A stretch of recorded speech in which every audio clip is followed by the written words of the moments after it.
Hello everyone. In this video, we will guide you how you can create a request for quotation to send to your supplier. And after that, once they send you the price and remaining detail, how you can punch them on TranZact. So let us go to our quotation module. First of all, on your left hand side, you will see quotation module option. Please click on this. Now, once you will come in quotation module, you will see create document option on your right hand side, very top. Click on this. Now here is the request for quotation. Select it.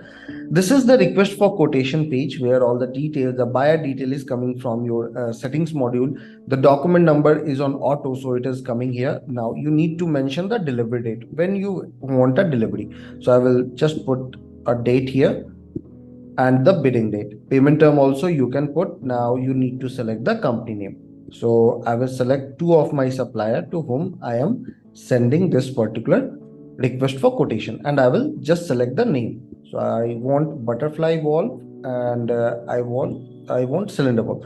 All the details of item are saved in my inventory module. So each and every detail is coming here. I will just enter the price, and then after I will just enter the quantity, and then after I will proceed ahead and click on save and send in order to send this.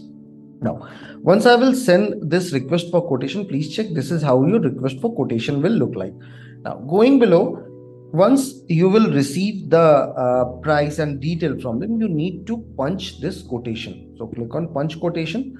It will open a punch sales quotation document in front of you. So you need to mention the document number, as because this is a punch document, so you need to manually enter it.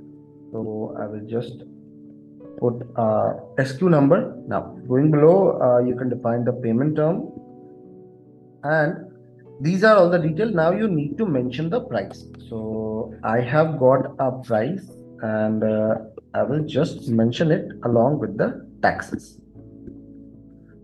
Now, so this is how you can put on the price and taxes which you have received, and going below you can add extra charge, attachment, additional detail if there are any, and you can click on save and send. Once I will click on save and send, please check this particular sales quotation is punched, and accordingly you can click on view original RFQ, and you can see that this particular sales quotation have been punched with the price. I hope this particular video will be helpful to you while creating a request for quotation and punching the price of sales quotation. Have a good day ahead.